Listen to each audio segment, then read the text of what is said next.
Pessoal, aí sim, hein?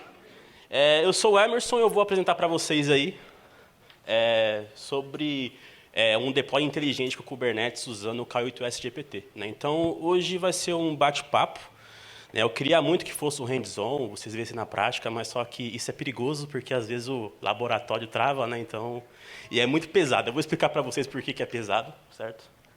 E é isso aí, né? Vai ser bem interessante para vocês. Primeiro eu vou começar me apresentando, eu sou o Emerson, eu trabalho aí com tecnologia há pouco mais aí de 9 anos. Né, eu comecei como assistente de TI, virei N1, N2, engenheiro DevOps, e hoje eu conto mentira aí palestrando. Então é bem legal aí, eu costumo participar bastante de eventos da comunidade. Né? Recentemente eu estive no DevOps Days de Juiz de Fora, falando sobre esse mesmo tema. Eu escrevo artigos aí para a internet e trabalho na For Linux, quem conhece a For Linux? O pessoal em peso conhece a For Linux, então eu sou consultor DevOps lá e também sou instrutor de alguns cursos, como Terraform, Kubernetes, CI/CD, Docker. Né? Então eu também fico presente nisso aí, certo? Esse sou eu, né? Eu vou deixar aqui um QR Code, que esse QR Code vai ter ali o repositório dessa palestra, com o laboratório dessa palestra. Então, para quem quiser ir depois aplicar aí esses conhecimentos, já vai estar no esquema, só executar o script que já vai subir o ambiente. E também eu deixei para vocês ali o link de um e-book que eu escrevi recentemente. Né? Tem muita gente que gosta de Kubernetes e pessoas que querem migrar para a área de Kubernetes, não tem um conhecimento, acha difícil, né? Porque essa transição é meio complicada às vezes. E eu escrevi um e-book assim voltado para essas pessoas. Claro, quem já tem experiências, já conhece, também é válido também ler, né? Que é uma visão diferente das coisas. Né? Então, esse e-book está ali. Ele está custando R$ 1,99 na Amazon, então é mais barato aí com a coxinha. Então, vocês ficam à disposição para adquirir, certo? E tem meus contatos ali também, meu LinkedIn, meu GitHub e etc. Então, esses vão ser os temas que eu vou falar aqui na palestra. Então, eu vou falar um pouquinho aí sobre o dia a dia, né, de um engenheiro DevOps, de um SRE, né, o dia a dia que você já conhece, de quando veio essa virada de chave, de usar a IOPS no dia a dia, trazer um exemplo prático usando o K8s GPT. Então, vou explicar para vocês uma estrutura que eu montei e as ideias que eu tive a partir de usar ele. Né? Porque ele já é uma ferramenta que traz algumas coisas e, a partir disso, de acordo com o meu dia a dia, eu consegui ali desenvolver algumas coisas em cima dele e comecei a implementar em alguns clientes. E eu também vou falar sobre Green Software. Né? Quem já ouviu falar sobre Green Software, pessoal?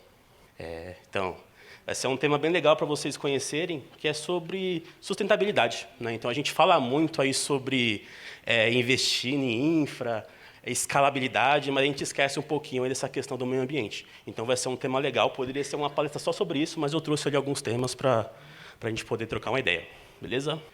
Então, bora lá.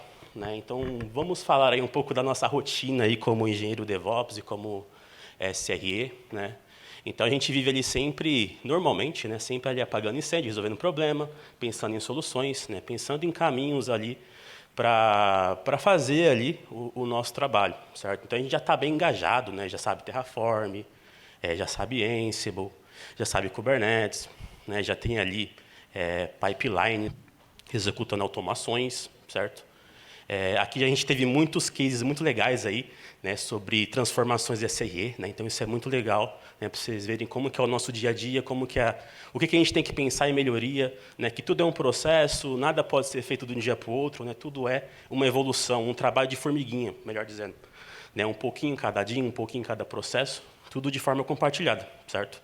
E eu vivenciando isso, né, eu já estava, pô, legal, eu estou aqui resolvendo muitos problemas. Aí começou a surgir muitos assuntos envolvendo IA no mundo. Por mais que IA não seja um contexto recente, né, é algo que já é estudado há muitos anos, mas ela sofreu um boom recente. Né, um boom que saiu da bolha tech. Né. Hoje em dia, a gente vê aí as pessoas usando IA para fazer pesquisas, para usar como psicólogo, né, para jogar tarô, né, ver o seu futuro. Né? Então, são muitas coisas que a gente vê o pessoal usando IA. Né? E eu comecei a observar como que as tecnologias que eu estava trabalhando, né, as empresas que eu presto serviço, estavam adotando esse serviço. Então, eu comecei a andar. Comecei nos eventos da comunidade, comecei a conversar com alguns colegas. Né? Foi daí que surgiu, né? Cadê? Deixa Deixa eu ver. Aí eu já falei o dia a dia, né? Tá ali o Homer ali perdido, ele estudando, né? Que é o nosso dia a dia sempre sofrendo, né? E foi aí que teve essa virada de chave, né? Eu comecei a pesquisar algumas ferramentas, né? Então, eu comecei a ver que o Grafana já estava trazendo coisas sobre IA, o Dynatrace, né? Então, muitas ferramentas aí. Eu estive no AWS Summit e eu vi muitas empresas, a maioria das empresas, eu acho que em torno de 80% dos estandes que eu conversei, o pessoal já estava adotando IA no seu dia a dia. Aí eu pensei, e como que eu posso adotar isso também? Quais ferramentas que poderiam adaptar no meu dia a dia? E hoje o que eu mais mexo é o Kubernetes. O Kubernetes é uma ferramenta que eu mais trabalho, né? A maioria dos meus projetos envolve ele. Então eu pensei, como que isso pode ser útil para mim? Como que isso pode, de certa forma, agregar? Porque eu não quero que ele substitua o que eu faço, eu também não quero que ele me atrapalhe, né? Não quero que ele complique, trazendo informações ali desnecessárias. O que tem no mercado hoje, ou o que tem aí na comunidade, né, no open source, que pode aí ajudar o nosso dia a dia? Foi aí que eu conheci uma ferramenta, K8S-GPT. Né? Foi aí que ele entra na história. Quem já ouviu falar dela, pessoal? Aí, ó, tem um, dois, aí tem uma galerinha. Então, qual que é o objetivo do K8S-GPT, pessoal? Ele é uma ferramenta que traz para a gente superpoderes. Então, ele analisa o nosso cluster utilizando um modelo de IA. Então, ele faz uma análise completa ali do nosso cluster. Então, ele visualiza ali quais são os pods, quais são os nodes, config map, secrets e por aí vai. Todos os objetos que contemplam um cluster de Kubernetes. E, a partir daí, ele traz para a gente informações em linguagem natural sobre os problemas que ele identificou. Então, ele traz, por exemplo, eu identifiquei ali, vocês vão ver na prática ali daqui a pouco, que uma imagem não foi encontrada. E já em seguida, ele já orienta a gente, já dá uma sugestão de o que a gente pode fazer. Isso, para mim, me deu um boom, porque, legal.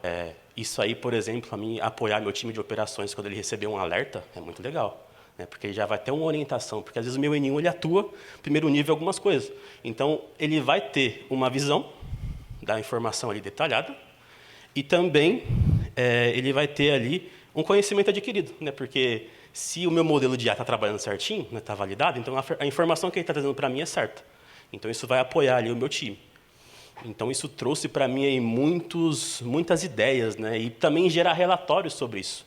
Né? Que a gente faz muito post-mortem, né? A gente faz muita coisa desse tipo, né? Então, às vezes a gente está com preguiça ou está muito demandado de problema, dá para a gente pegar o relatório que ele gera e colocar junto ali nosso pós-mortem, nossa linha do tempo, né? Então, isso é um baita adianto. Né? Então, foi daí que surgiu outras ideias a partir dele, certo? E aqui, deixa eu ver, que eu não estou enxergando muito bem. Aí, demonstração prática. Agora que vocês vão ver. E como que eu configurei esse ambiente, pessoal? Eu gosto muito do open source, então optei por open source. Então, a plataforma que eu escolhi para executar os meus modelos LLMs foi o Ollama. Vocês conhecem? Aí, ó, conhece? Aí, legal. Então, o Ollama, pessoal, Ollama, né, não sei como pronuncia corretamente, eu chamo de Ollama. Ele é uma ferramenta onde a gente consegue executar modelos LLMs, modelos de linguagem natural, modelos de IA, no nosso ambiente. Então, a gente não depende do ChatGPT, a gente não depende do Claude, do Copilot. Então, a gente consegue provisionar um servidor ou um cluster de Kubernetes para isso, provisionar o Ollama, escolher um modelo e escolher qual tipo de modelo a gente quer usar, porque dentro do Ollama a gente tem vários modelos. A gente tem modelos que suportam até uma quantidade específica de parâmetros. Né? Então, isso vai de 7 bilhões, 20 bilhões, por aí vai.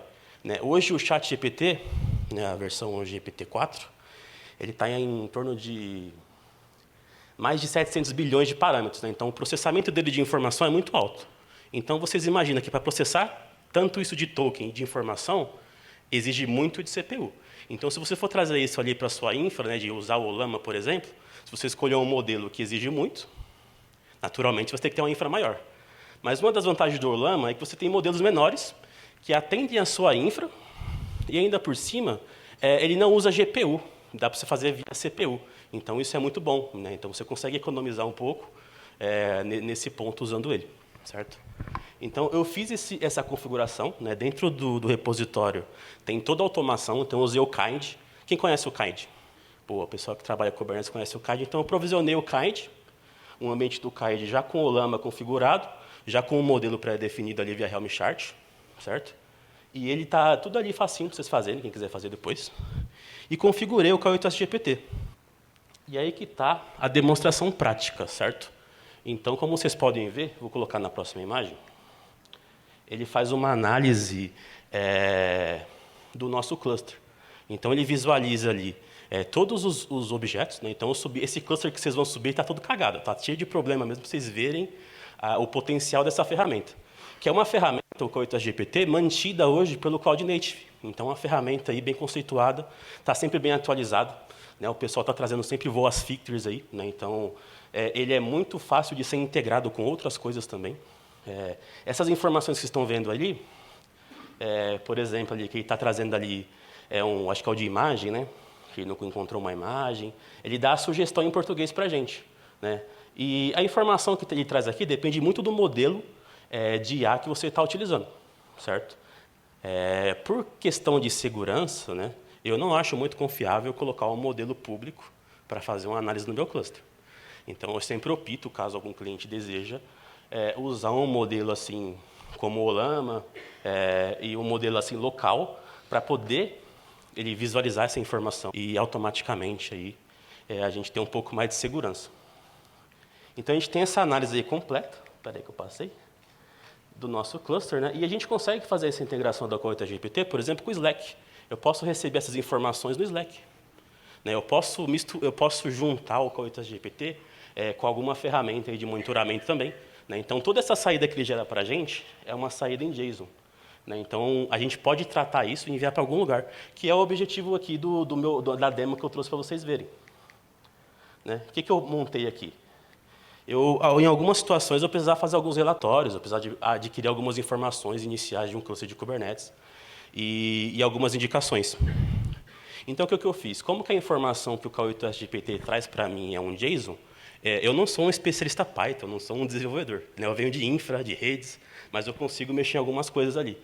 E o legal do Python é o quê? Que ele tem ali algumas bibliotecas que já se integram aí com IA. Então, o que eu fiz? Eu montei um script, esse script está no repositório. Né? Esse script você executa ali. Ele vai fazer essa análise, né, do cluster, e posteriormente ele vai pegar essa informação, que é um JSON, e vai tratar essa informação com um relatório executivo. Então, ele vai trazer mais informações, então ele vai trazer uma linguagem natural mais humana. Né? Por exemplo, o meu cluster XPTO, né, até para vocês verem ali, ali tem um botãozinho que roda e ali aparece o relatório executivo. Então, ele traz uma análise legal para a gente e você consegue exportar isso em Markdown, que foi o caso que eu fiz, ou em PDF. Né? Então, e qual que é o objetivo disso? Pelo menos é uma visão que eu tive enquanto eu desenvolvi essa demo. Foi ajudar nos pós-mortem, ajudar em relatórios, né? Ajudar em adicionar informações a incidentes, né? Com uma linguagem natural. Então, isso agregou bastante e essa versatilidade do K8s GPT proporcionou isso. Né? Por ser open source, ele me deu essa liberdade, de acessar o código-fonte dele e desenvolver algo em cima dele ali, né, com toda a liberdade.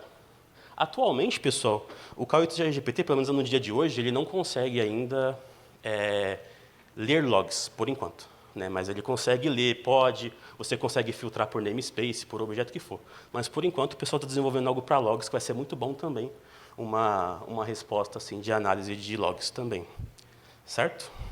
Então, essa foi a demo que eu trouxe, o K8s GPT. Né? Então, ele é uma ferramenta bem versátil aí da Cloud Native. Né? Existem no mercado outras ferramentas que fazem esse tipo de coisa também. Tem a Robusta Dev, né, que é uma ferramenta ali, ela é Enterprise, né, onde a gente configura, ele tem o mesmo objetivo, né, ele é um agente de IA que também roda no cluster de Kubernetes, ele consegue enviar alertas, monitorar, ele é mais completo, né, mas ele vai para o âmbito Enterprise. Aqui no âmbito Open Source, a gente tem o K8s GPT, que ele é muito bacana, essas possibilidades que a gente consegue desenvolver em cima dele. Beleza, pessoal? Está um pouco corrido, porque realmente existe uma complexidade para implementar, existe todo um processo. Né? Tanto que essa palestra aqui, com esse tema, eu já apresentei em 4 horas, em um evento, já apresentei outro em 2 horas, e recentemente meia hora. Então, você diminuiu para meia hora é um pouco complicado, mas creio que vocês vão conseguir absorver bastante coisa e ter muitas ideias futuras também com essa ferramenta, e principalmente procurar outras aí no mercado, certo? E agora a gente vai falar sobre Green Software, né? Falar um pouco aí que o DevOps também pensa verde, né? A gente tem que olhar também para o meio ambiente, porque quando a gente fala desse boom, né, de IA, provisionar uma infraestrutura tão tão pesada, né, como que a do Olama, por exemplo, igual eu expliquei anteriormente, isso acaba acarretando em algumas situações, que é o quê? Impossíveis desperdícios também. Né? Então, o Green Software é uma iniciativa que muitas empresas estão adotando de desenvolver ferramentas com IA ou ferramentas específicas para economia. Porque a gente sempre pensa em economia de cloud, por exemplo, o financeiro, mas é a parte aí, da natureza. Né? Aquele servidor que a gente esquece, né? Aquele monte de servidor que a gente esquece ligado lá na AWS, por exemplo, ele dói no bolso. Mas se vocês pensarem um pouquinho que ele fica ligado lá no data center da AWS, na região específica, e está gastando energia, isso acaba sendo um problema. Se vocês observarem, pelo menos a GCP, que é a que eu mais mexo atualmente, quando você vai escolher alguma região, aparece lá o CO2, né? Ele já aparece ali uma região que já pratica economia de energia. Né? Então, as clouds já estão adotando isso, né? E está surgindo muitas ferramentas. Né? Tem ferramentas aí, por exemplo, tem uma chamada que eu gostaria de trazer um dia também futuramente, que é o KubeGreen. O KubeGreen é uma ferramenta open source também, onde ele trabalha com cron job para desligar pods, para não ter ali consumo de energia também. Né? Então, ele tem ali uma questão de sustentabilidade também. É uma ferramenta bem legal, que daria também uma palestra só para ela, KubeGreen, que chama. Ela faz parte da iniciativa aí do software, do Green Software. Beleza? Então, a gente já tem aí algumas informações que eu trouxe, né? Sobre o Green Software, que é o conceito aí de economia, da gente também pensar verde, da gente pensar aí em como a nossa infraestrutura também pode afetar o meio ambiente. Né? Não é só o agro que polui, né? Então, hoje em dia, com esses avanços aí tecnológicos, a gente está consumindo muita energia. Né? O tanto de máquina aí que tem aí provisionando IA, por exemplo, é algo pesado. Né? Então, essa iniciativa é bem legal. Eu recomendo muito vocês pesquisarem, entrar no site da Green Software, ver lá as empresas que fazem parte. Talvez a empresa de vocês aí também façam parte da iniciativa. Né? Então, é bem legal. E aqui eu trago também, além de falar dessa cenário divertido, né, que é IA, né, você automatizar, trazer uma resposta natural, em contrapartida vem muitos desafios. Um dos desafios principais é a questão de alucinação. Pode ser que aquela informação que a IA trouxe para você não faça sentido. Né? Às vezes acontece isso, né, de ela fazer uma análise no seu ambiente e se confundir em informação. Né? Então, isso é muito comum e é muito perigoso. Outra coisa também é a dependência do ser humano com o IA. Hoje em dia, o pessoal está muito ali dependente, né? Trabalhando bastante ali, tornando ali ele um agente que, ao invés de ajudar, está querendo que resolva tudo. Né? Algum pensamento de gestores também em relação a isso, mas ele vem ali para auxiliar a gente no nosso dia a dia. Tem também uma questão aí de custo, né? Se você usar uma IA pública como o ChatGPT ou o Claude, você vai gastar um valor ali mensal, em dólares, e é alto. Hoje, uma assinatura do Claude, por exemplo, acho que está $100 o mensal dele, e você tem um limite ali de horas por dia. Eles ainda colocam um limite de 8 horas por dia. Você não pode usar 24 horas full. E se você usar muito token, eles te bloqueiam e só volta daqui a algumas horas. E você está pagando $100 por mês. Então, é complicado. E também, para quem for usar local, você vai gastar muito com hardware. Então, se você subir isso na nuvem, for comprar aí servidor físico, você também vai ter um investimento alto nisso. Né? Então, são alguns aí dos pontos relevantes, né, dos desafios de você trabalhar com IA no nosso dia a dia como DevOps. E conclusão, pessoal. É interessante a gente pensar um pouco aí das ferramentas que a gente pode utilizar para auxiliar o nosso dia a dia. Então, o objetivo aí dessa palestra é trazer mais uma ferramenta de tantas que existem e como que a gente pode agregar isso no nosso dia a dia. Como que isso pode fazer, principalmente, a gente ganhar tempo. Porque a gente já tem tanto pouco tempo, a gente tem que entregar as coisas com velocidade, né, e ver qual ferramenta a gente consegue utilizar aí com esse propósito. E pensar verde, né? Pensar aí no meio ambiente também é muito importante. Né? É um ponto aí que vale a pena, né? A questão do Green Software. E é isso aí, pessoal. Eu deixo aí um conselho para vocês que não é nem sobre o tema, mas é palestrem, pessoal. Tragam conteúdos aí sobre alguma tecnologia.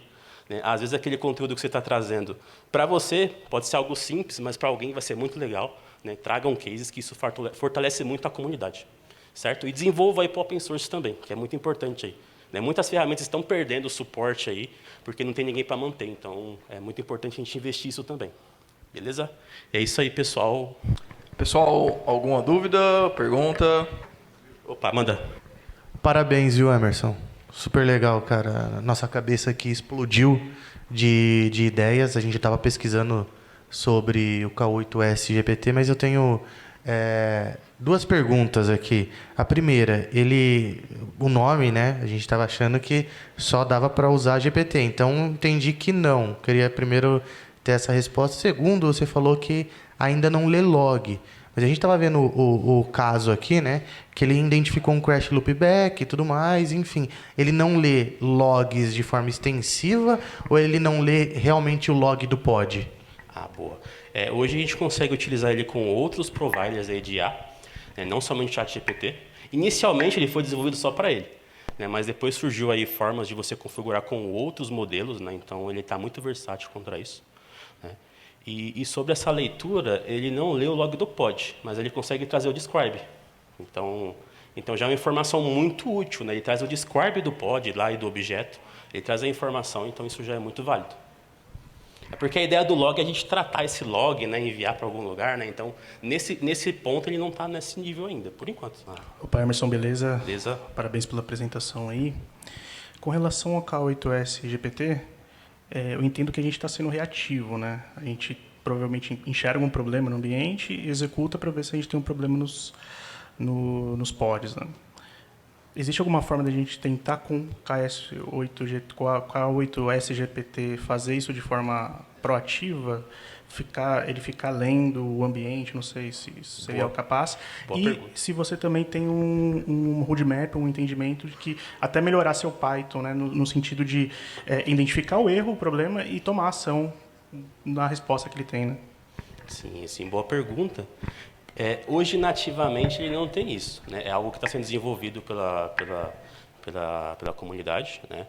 Tem uma ferramenta que faz isso, que eu falei que é a Enterprise, que é o Robusta Dev, ele já tem ações, né? Então, ele consegue identificar o problema e consegue agir.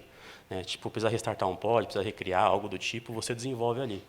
Né? Mas, por enquanto, ele nativamente não tem.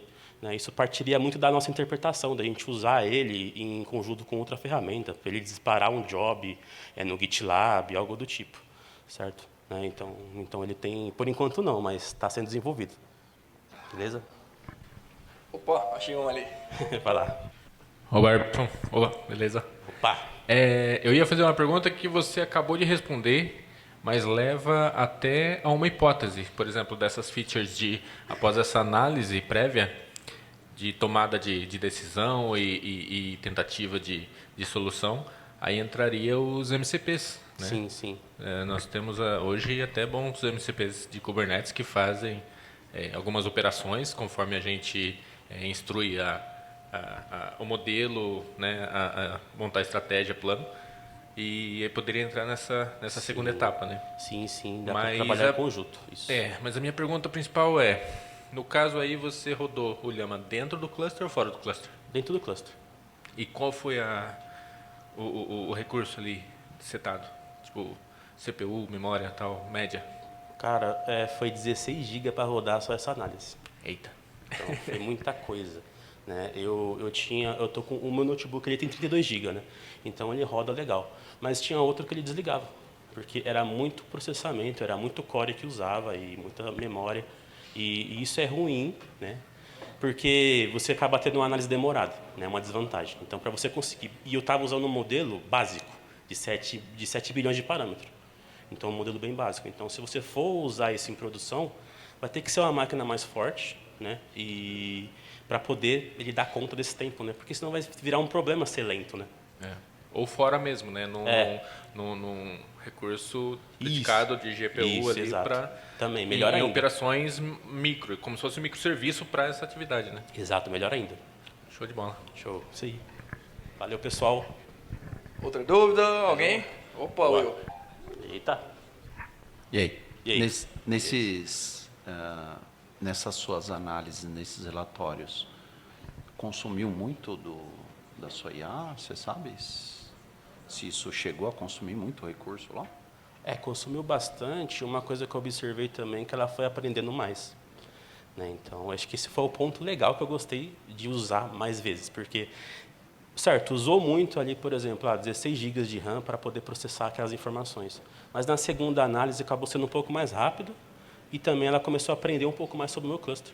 Então, ela começou a trazer uns detalhes ali, né? O modelo que está nessa apresentação é o do Llama 3, que é uma versão open source do modelo do Meta.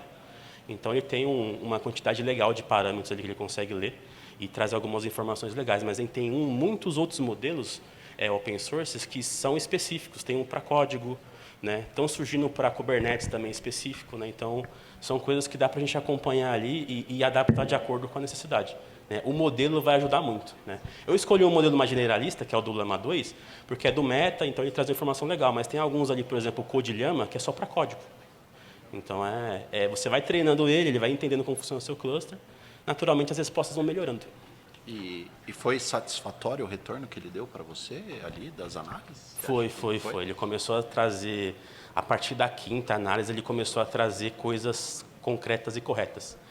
Então, isso que me impressionou, sabe? Porque o modelo aprendeu conforme as execuções e começou a trazer as coisas assertivas. Eu juro para vocês que no começo, ele rodava uma vez e trazia problema no Swarm. Porra, eu estou usando Kubernetes, tá? Então, ele começava a se confundir, mas depois que foi treinando, ele foi ali trazendo isso. Então, é um processo de paciência também. Então, da mesma forma que a OpenAI treina o ChatGPT, a gente vai treinar o nosso. Interessante. Valeu, brother. Nada. Parabéns. Valeu. Tudo certo? Mais alguém? Uma perguntinha rápida. Dentro da solução que você utiliza, existe alguma feature que é possível reduzir a alucinação da AI? Atualmente, não. A única forma que eu encontrei foi usar modelos que processam mais parâmetros, né? Então, quanto o modelo for maior, ele vai alucinar menos. Então, esse que eu comentei agora, que ele encontrou o Swarm, era o modelo mais básico. Mas se eu pegar um modelo com mais parâmetros, de 25 bilhões, 30 bilhões, ele vai alucinar menos. Ele vai aprender um pouco mais rápido e vai alucinar menos. Legal. Obrigada, viu? Nada. Então, tudo certo. Isso aí. Valeu, pessoal.